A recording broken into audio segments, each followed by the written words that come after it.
ॐ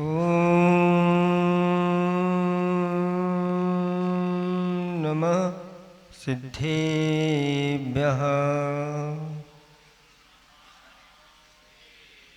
निर्मल जल सामने जिनका, चंदन से हैं दिव्य बचन। अक्षत सम अक्षत है श्रद्धा, सुमनो सा सुंदर है तन। नैवेद्य चरित ज्ञान है दीपक, वसु विधि करते धूप दहन। ध्यान सुफल है अर्घ समाधि, मुनिवर तुमको नित्य। अनर्घ पद को पाने गुरुवर, मेरा अर्घ समर्पित है। एक जीवन क्या सौ सौ जीवन, गुरुवर तुम्हें समर्पित है। शिवर तुम्हें देवादिदेव खजराट कैवल्य कमलापति आदि ब्रह्मा आदिनाथ भगवान की। देवादिदेव खजराट श्री शांतिनाथ भगवान की। देवादिदेव खजराट चैतन्य चमत्कारी चिंतामणि पार्शनाथ भगवान की। देवादिदेव खजराट वर्तमान शासनक महावीर भगवान की। परम उपकारी परम पूजिक स्वाट आचार्य प्रवर गुरुवर श्री विद्यासागर जी महामुराज की। परम पूजिक स्वाट नवाचार्य श्री समय सागर जी महामुराज की। 3 कमलों करोड़ मणिराजों की उत्तम संयम धर्म की। जय बोलो परम पूज्य मुनि श्री 108 विमल सागर जी मुनि महाराज की, समस्त मुनि संघ की। धर्म स्नेही भव्यात्मा हो, वह धन्य कुमार मुनिराज के चरणों में बैठा है और अपना भविष्य उसने सुन लिया और उसकी गाढ़ श्रद्धा और धर्म के प्रति बढ़ गई और उनसे व्रतों को अंगीकार करके और वह उनको नमस्कार करके बड़े आनंद उल्लास के साथ वह राजगृह नगरी की ओर बढ़ गया। और जैसे ही वह नगरी के निकट पहुंचता है, वहां पर एक बहुत बड़ा बगीचा था, लेकिन वह सब वीरान हो गया था। वहां के जो सरोवर थे वो भी सूख गए थे, वृक्ष भी फलना फूलना बंद हो गए थे और बरसों से वह वीरान पड़ा था।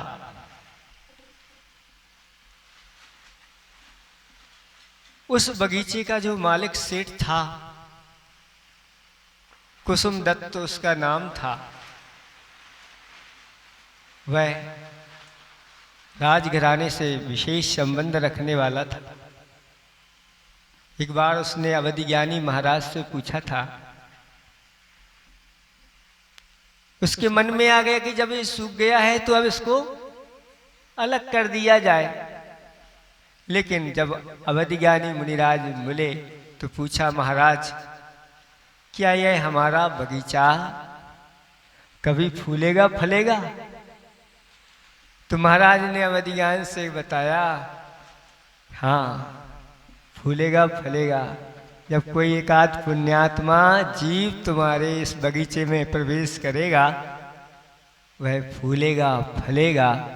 और उसी समय धन्य कुमार ने प्रवेश कर दिया, वहां जाकर के बैठ गया और वह बगीचा हरा भरा हो गया। जलाशय में पानी आ गया। देखो पुण्यात्मा पुरुषों की महिमा देखो, धर्म की महिमा देखो।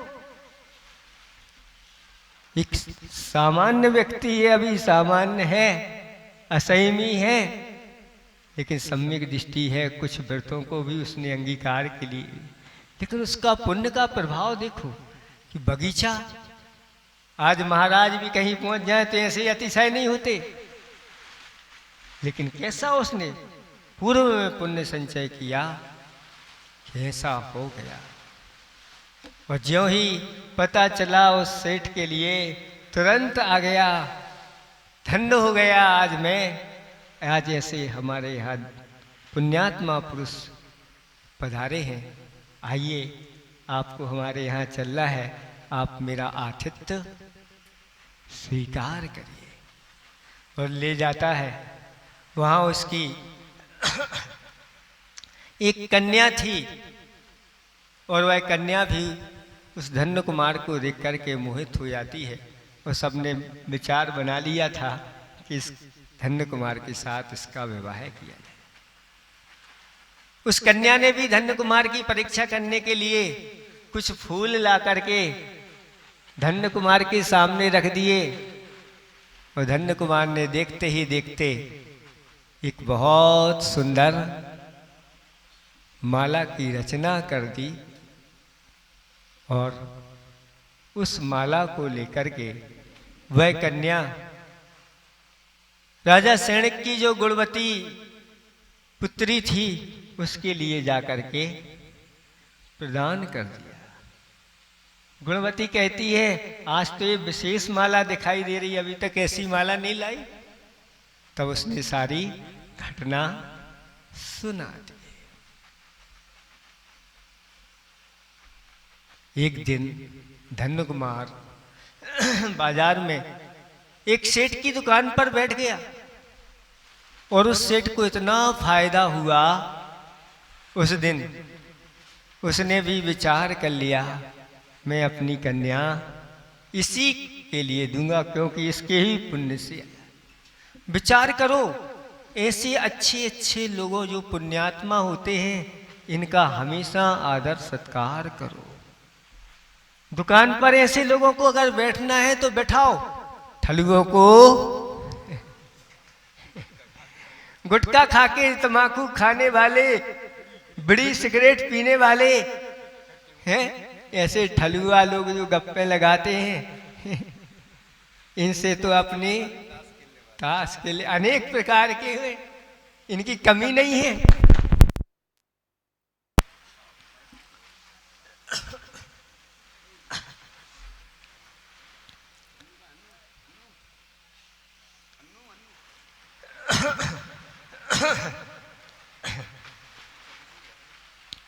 ऐसे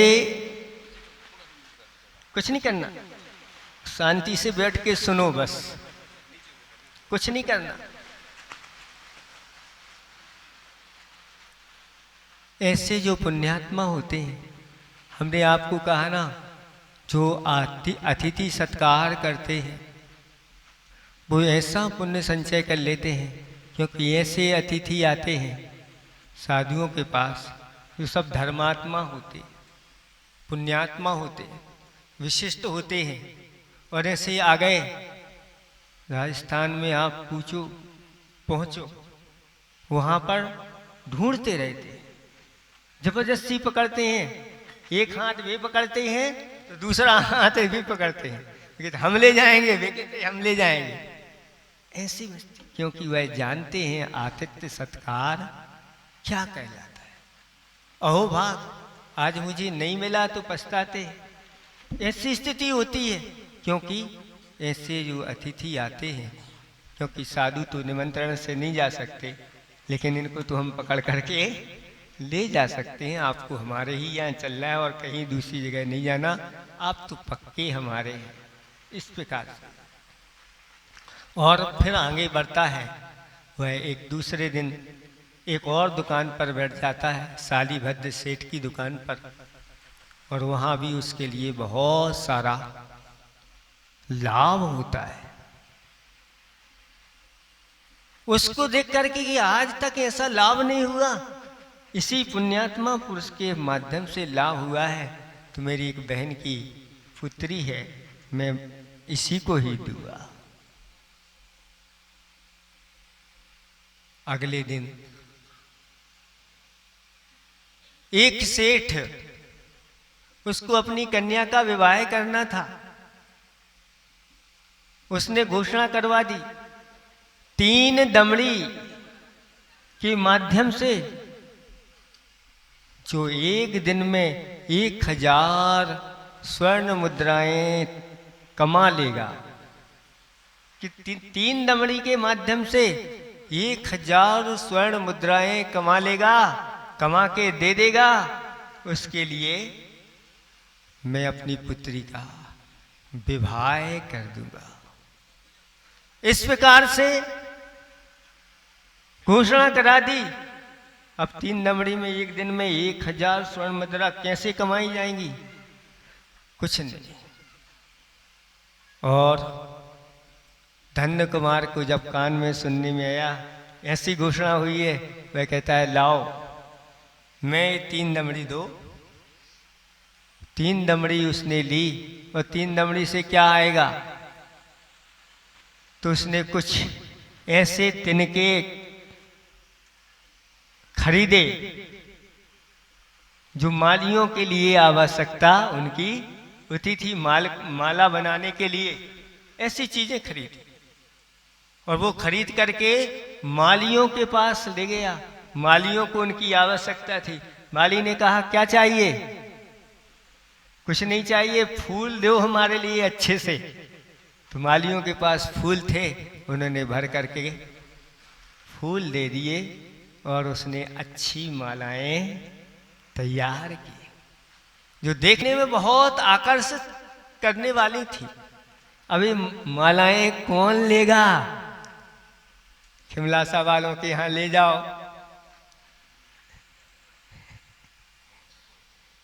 तो वो उसने भी बुद्धि लगाई कहाँ ले जाना। वह जहां से राजकुमार जा रहे थे उस रास्ते पर जाकर के मालाएं दिखाने लगा, और राजकुमारों के लिए वह मालाएं ऐसी आकर्षित लगी, इनको तो लेना ही। क्या चाहिए बोलो?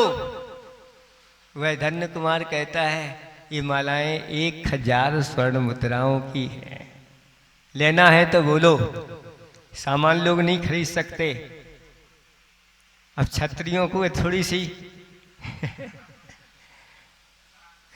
है क्या करना पड़ता है। ऐसे ही ये लोग भी सब छत्री बैठे हैं, खिमलासा के जी सब छत्री हैं। एक बार इनके छत्री पने को जगाना पड़ता है। पुरानी आदत है, क्योंकि किले के राजा हैं ना ये लोग, ये किले के राजा हैं सब लोग, इनको थोड़ी इसकी छत्रीता दिखाना पड़ती है। और फिर तो ये कहते हैं महाराज जो आप कहो सो तैयार। ऐसे ही उन्होंने भी दिखाया, और वो कहते हैं लो 1000 स्वर्ण मुद्राएं उनके लिए दी, और वो मालाएं ले ली, और 1000 स्वर्ण मुद्राएं एक ही दिन में कमा करके उस सेठ को लिए दे दी, और सारी घटना बता दी। सेठ ने अपनी पुत्री का विवाह उसके साथ कर दिया।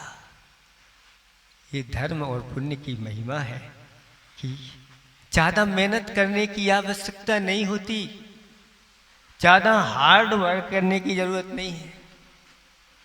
स्मार्ट वर्क आप करिए। स्मार्ट वर्क उसी का होता है जो पुण्यात्मा होता है। थोड़ी से ही में 2 घंटे दुकान खोले आता है, ये लगे हैं 24 घंटे, और इनका वो नहीं होता, तो 2 घंटे में वह काम करके आ जाता। ऑनलाइन कर लेते हैं, बहुत सारी चीजें हैं, व्यवस्था है, पुण्यात्मा के लिए जाना नहीं लगता। बस इसलिए आचार्य भगवंतों ने कहा हे बब्बात्माओं, जितना हो सके पुण्य को संचय करो, धर्म का संचय। खुद ही को कर बुलंद इतना कि खुदा पूछे तेरी रजा क्या है। अपने आप को इतना धर्म से ओत पोत कर दो कि देवता ही आपके सामने प्रकट हो जाएं, गुरु ही कहने लगे, भगवान ही कहने लगे मांगो तुम्हें क्या चाहिए। जब उसकी ख्याति सर्वत्र पहुंच गई और एक दिन देखा कि राजकुमार लोग कुछ खेल खेल रहे थे। धन्य कुमार भी वहीं पर पहुंच गया और खेल खेल में ही उसने हरा दिया। जब राजकुमारों को हरा दिया तो कहते ये कौन अजनबी आया और हम लोगों को हरा दिया। वहीं पर अभय कुमार सैनिक पुत्र, बहुत चतुर बुद्धिमान, उसको तो ये सहन नहीं हुआ। उसने कहा ठीक है, आओ ये चंद्र वेद करना है। क्या करना है? धनुष बाण से चंद्र वेद करना है। घूमती हुई इस चीज को उसमें निशाना लगा, जो निशाना लगाएगा उसकी जीत होगी। अब ये तो था बड़क पुत्र, वे राजपुत्र जिन्होंने धनुष का अभ्यास सब कुछ किया था और सबने लगाने का प्रयास किया, लेकिन वो सब चूक गए। धन्य कुमार कहता लाओ, और धन्य कुमार ने जैसे ही धनुष पर बाण चढ़ाया और एक बार प्रभु का स्मरण किया और छोड़ दिया, सीधा जा करके लग गया और राजकुमारों की हार हो गई। उसी समय से उस धन्य कुमार के प्रति वो सभी लोग देश भाव रखने लगे। अंदर से उनके प्रति ईर्ष्या जागृत हो गई कि इसको कैसे क्या नीचा दिखाना पड़े। जब धन्य कुमार की कीर्ति सर्वत्र इस प्रकार से फैली तो जो राजा की पुत्री राजकुमारी गुणवती थी, उसने भी उनकी कीर्ति सुनी। वह भी उन पर मोहित हो गई और उसने निश्चित कर लिया कि मेरा स्वामी कोई होगा तो धन्य कुमार। और धीरे धीरे वह कृश होने लगी। जब कृश होने लगी, राजा सैनिक ने पता लगाया इसकी दशा ऐसी क्यों हो रही है, तो जानकारी मिल गई राजा को, वह ये चाहती है। तब राजा ने अपने पुत्रों को बुलाया, अभय कुमार आदि को, और कहा कि उसके साथ इस गुणवती का विवाह कर दिया जाए, ये सुखी हो जाएगी, नहीं तो और कोई दूसरा उपाय नहीं, ये मृत्यु को प्राप्त हो जाएगी। अभय कुमार जब लोगों से कहा तो कहते हैं ये कौन अजनबी है, किस जाति का है, किस खानदान का है, कहाँ से आया है, कोई भरोसा नहीं, ऐसे को हम अपनी बहन को नहीं देंगे। तो राजा ने कहा कि उसकी दशा क्या होगी। तो इन लोगों ने कहा चिंता नहीं करो, उसको समाप्त कर देते हैं, सब ठीक हो जाएगा। राजा सैनिक कहता है निरपराध है वो, उसको ऐसे थोड़ी मारा जाता है, ऐसा अनर्थ कार्य तो हम नहीं कर रहे। तब उन्होंने कहा राजन आप चिंता न, उसका उपाय हम सोच लेते हैं। न रहेगा बांस, न बजेगी बांसुरी, और सब कुछ हो जाएगा। तो राजा ने कहा क्या करोगे बताओ। आपको तो पता है एक नगर के बाहर एक ऐसा भवन बना हुआ है जो राक्षस भवन कहलाता है। सैकड़ों लोग उसमें गए, वापस नहीं आए। हम भी घोषणा करा देते हैं कि जो उस राक्षस भवन में जाकर के वापस आएगा उसके लिए आधा राज्य और राजकुमारी गुणवती का विवाह उसके साथ कर दिया जाए। बस वो इसमें आ जाएगा कि मैं तो कर दूंगा, और गया हो गया, वापस आने वाला नहीं है। और घोषणा करा दी। जब धन्य कुमार ने घोषणा सुनी तो वह कहता है अहो अवसर आया है बहुत अच्छा। उसने कहा मैं तो जाऊंगा और वापस बहुत जल्दी आऊंगा। और दोपहर में खेल में खेलता हुआ गया, घूमता हुआ, और उस राक्षस भवन में प्रवेश कर गया बिना निडर। सम्यक दृष्टि को किसी प्रकार का कोई डर नहीं होता। जिसके साथ भगवान रहते हैं, उसको कहीं भी डर नहीं लगता। और जैसे ही प्रवेश किया, वह जो राक्षस था, वह राक्षस बिल्कुल शांत हो गया और बहुत प्रसन्न हो गया। हाथ जोड़ करके जय जिनेंद्र करने लगा। कब से मैं आपका इंतजार कर रहा, मैं यहाँ पर आपका ये भवन और ये आपका वैभव निधियां रखी हुई है, कब से मैं इनकी रक्षा कर रहा हूं। आप आओगे, आज मैं इस भार से मुक्त हो गया। अहो भाग, सिंहासन पर उसको बिठाया, मान सम्मान सत्कार सब कुछ कर दिया। रात्रि में उसने वहीं पर विश्राम किया कि रात में नहीं जाना, ये सब वैभव मिला है। लेकिन सारी कन्याओं ने जब सुना कि धन्य कुमार वहां गया है और वहां से कोई वापस नहीं आता, तो उन लोगों ने भी विचार कर लिया, अगर धन्य कुमार वापस नहीं आते तो हम भी जाकर के उसी में प्रवेश करेंगे। क्योंकि उच्च कुल की कन्याएं एक बार जिसको चैन कर लेती हैं, फिर द्वारा किसी का मन में स्मरण नहीं करते। अब जो उनकी गति सो मेरी गति, जो उनकी मति सो मेरी मति। लेकिन सुबह सुबह सभी लोग इंतजार में हैं कि होता क्या है, देखते हैं। और देखा कि महान वैभव के साथ वह धन्य कुमार चला आ रहा है। सबको आनंद की अनुभूति हुई। राजा सैनिक ने भी देखा और राजा सैनिक ने कहा, ये सामान्य पुरुष नहीं है, ये नर केसरी है। नर केसरी है। सबने स्वागत किया, राजा राजकुमार सभी लोगों ने स्वागत किया और अच्छी तरह से अपनी राजकुमारी का विवाह उसके साथ किया। अब घोषणा कर दी थी तो आधा राज्य भी उसको दे दिया। बड़े सुखपूर्वक वह राज्य करने लगा। धन्य कुमार अपने आप में बहुत ही गुणवान योग्य व्यक्ति था और उसने उस धन के माध्यम से अनेक अच्छे अच्छे कार्य किए। उत्तुंग जिनालय बनाए, रत्नों की प्रतिमाएं विराजमान की। निरंतर वह स्वाध्याय करता, दूसरों को सुनाता, अतिथि के सत्कार के लिए हमेशा हमेशा वह तैयार रहता।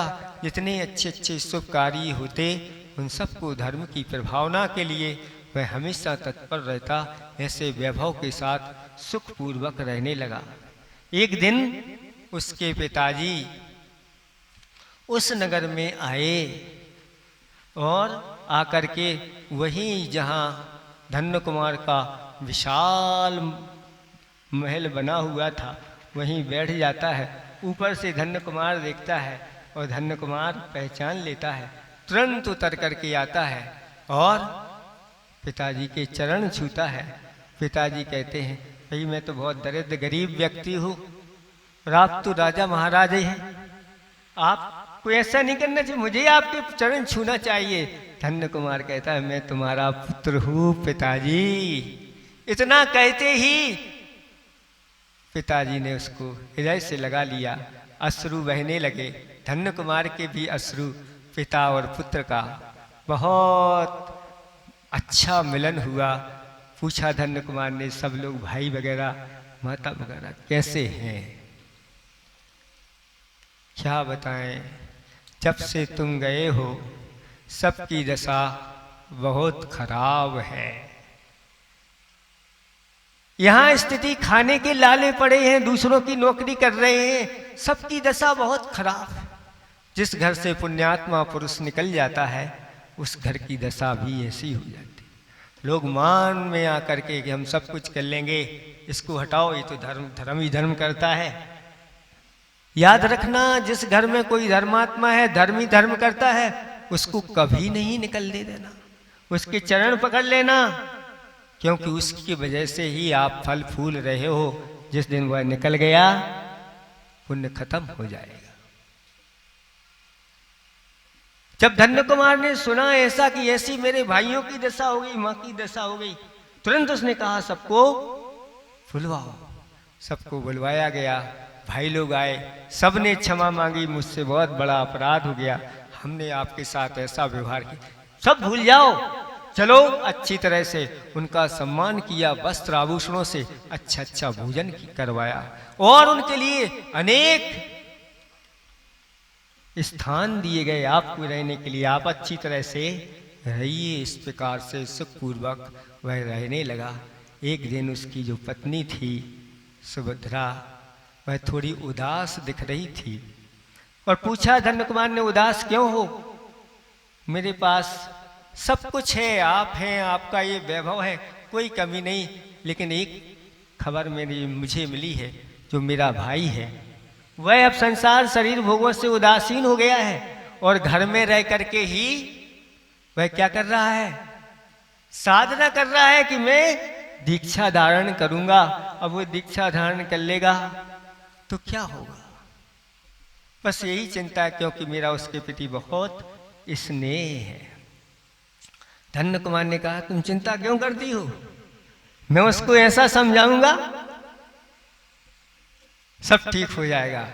मैं जा रहा हूं। उसी नगर में ही तो थी शालीभद्र सेठ, और वह पहुंच जाता है और कहता है, भाई आजकल दिखाई नहीं देते, आते ही नहीं। वह कहता है, अब मैं साधना कर रहा हूं, क्योंकि ये संयम का मार्ग बहुत कठिन है और घर में रह करके उसका अभ्यास कर रहा हूं। जैसे ही समय आएगा मैं निकल जाऊंगा। धन्य कुमार कहता है, क्या आपने शास्त्र नहीं पढ़े? बड़े बड़े महापुरुष हुए जो सब विषय भोगों में लगे रहे, और जिस दिन उनके अंदर वैराग्य जागृत हुआ उसी दिन सबको छोड़ करके चले गए, और तुम अब तैयारी कर रहे हो। वीरों का काम है संयम धारण करना, तुम कायर दिखते हो। जीवन का कोई भरोसा नहीं, ये विषय भोग आदि है, ये पाप के कारण है। पंचेंद्रिय के विषय दुर्गति में ले जाने। किसी ने कहा है कि इंद्रियों की गुलामी रसातल में ले जाएगी और मिथ्यात की सलामी दुर्गति को दिलाएगी। युगत्रय से एक बार स्वयं में समा जाओ बंधुओं, तो एक दिन मुक्ति रमा तुम्हें माला पहनाएगी। मैं जा रहा हूं, मैंने तो अब विचार कर लिया है, धन्य कुमार कहता है, आज ही मैं सब कुछ छोड़ करके दीक्षा धारण करूंगा।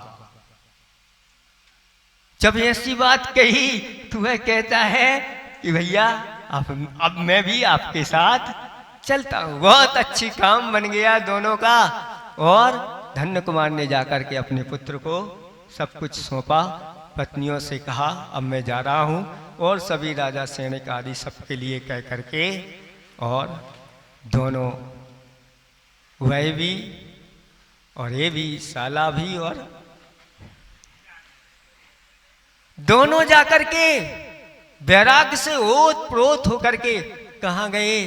भगवान महावीर स्वामी के समोसरण में जाकर के, और दोनों ने भगवान की अच्छी से परिक्रमा की, महापूजा की, स्तुति की, और भगवान से कहा कि भगवान आज मैं आपके सामने संयम धारण करना चाहता हूं, अनुमति दीजिए। और भगवान की अनुमति मिलते ही दोनों ने केस लॉन्च करके यथाजात दिगंबर मुद्रा को प्राप्त कर लिया, और गणधर आदि सभा में धन्य कुमार मुनि और वह दोनों सुशोभित हो रहे हैं। बंधुओं, संयम की महिमा अपरंपार है।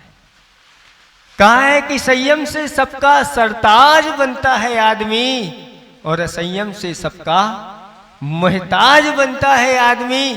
संयम से क्या नहीं होता बंधुओं, संयम से ही तो महाराज और जिनराज बनता है आदमी। ये मनुष्य जीवन संयम धारण करने के लिए मिला है, इसको यूं ही मत गमा दो।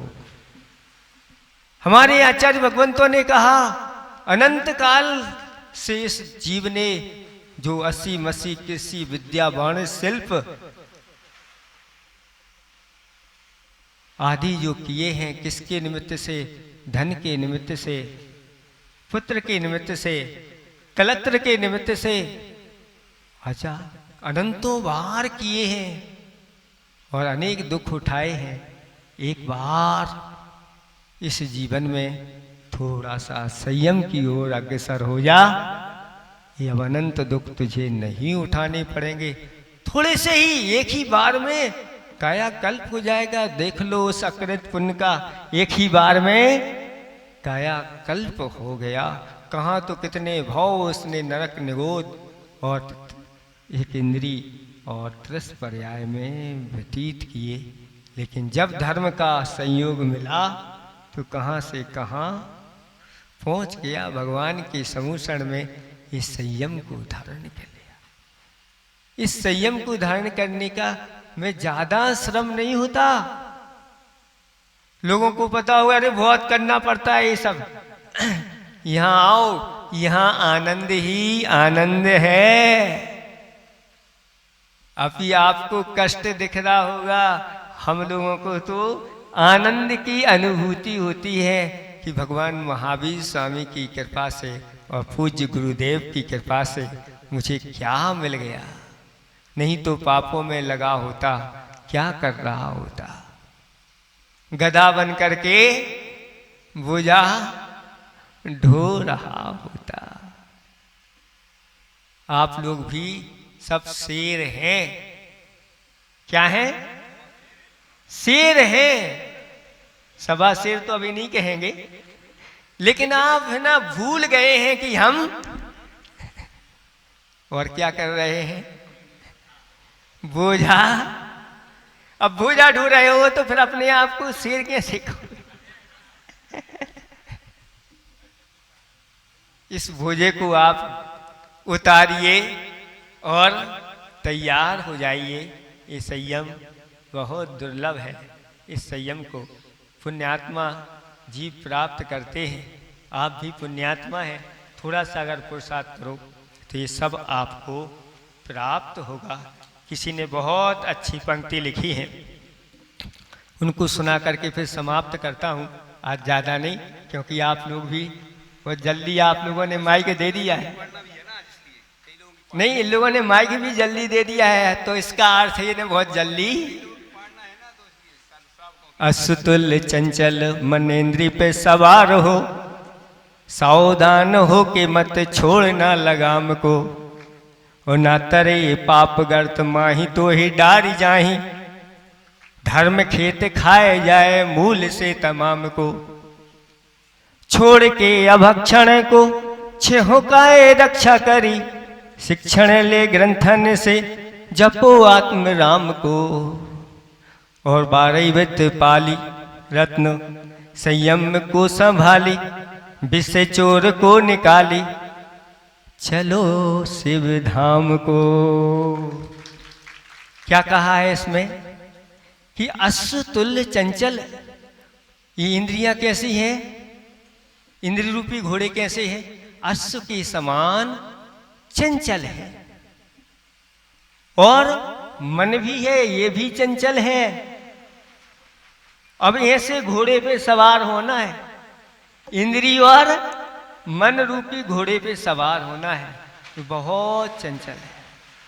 कब कैसे बैठना है? सावधान होके मत छोड़ना लगाम को।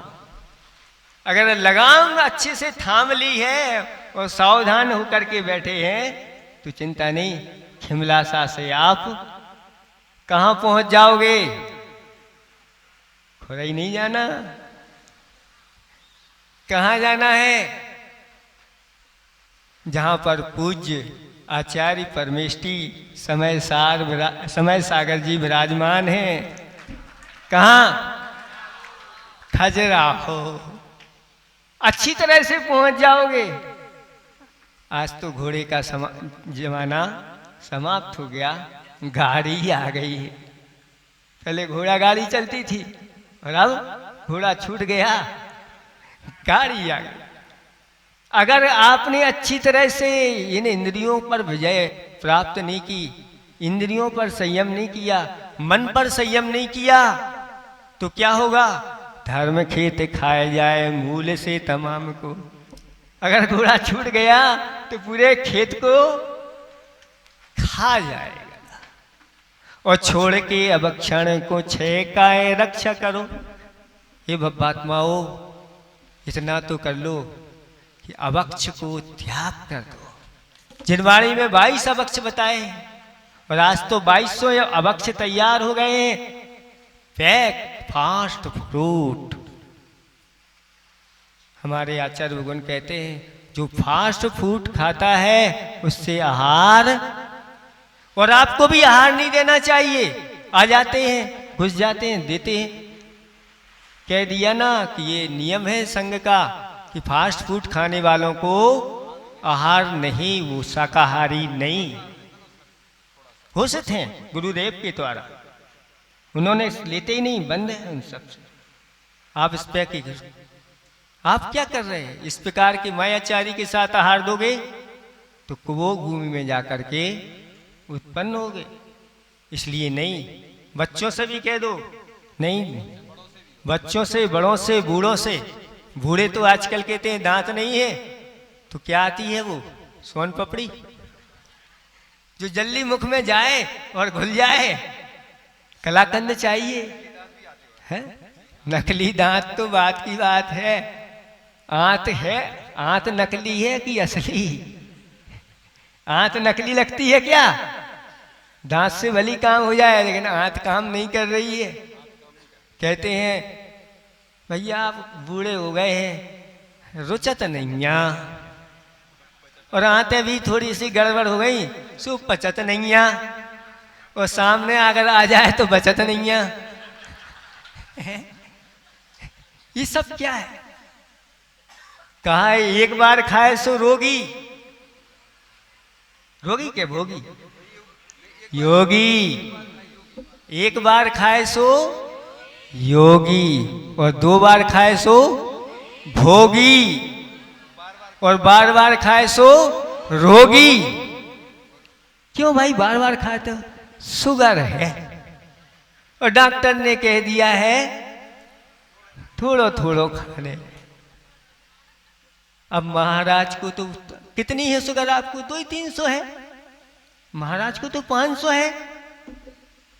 उन्हें बार बार खिलाओगे क्या? बोलो।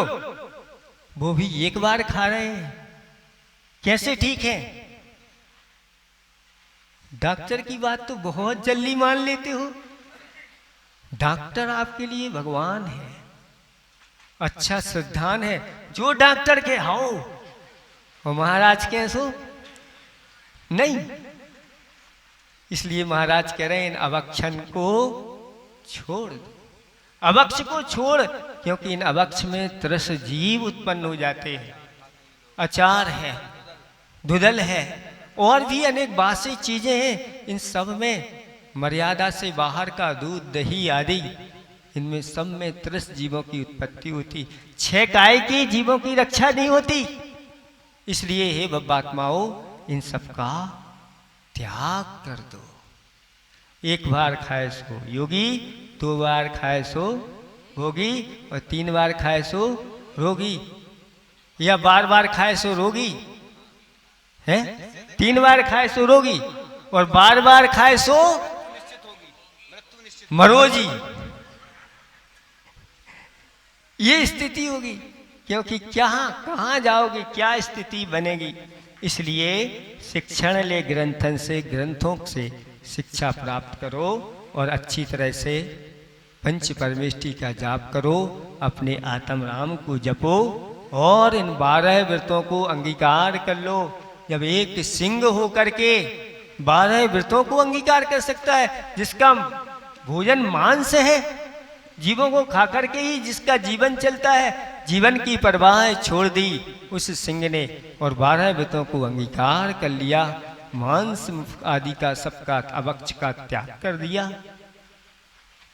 ऐसा सिंह सिंह नहीं, वह तो शेर नहीं, सवा शेर बन गया। ये कहलाते हैं सवा शेर। और आप लोग लड़वे के लाने सवा शेर बन जाते हो कि तुम शेर हो तो हम सवा शेर। ऐसे इस रत्न संयम को अच्छी तरह से संभाल लो, इसको अच्छी तरह से सुरक्षित रखो, क्योंकि विषय रूपी चोर इनको जल्दी से निकाल दो और अच्छी तरह से कहाँ चलो? शिव धाम को। जो संयम को धारण करता है वह ही शिव धाम को प्राप्त करता है। इसलिए बहुत दुर्लभ है संयम, जिस बिना नहीं जिन राज सीझे, दूर लो जग कीच में। एक घड़ी मत बिसरो करो, नित आओ जब मुख।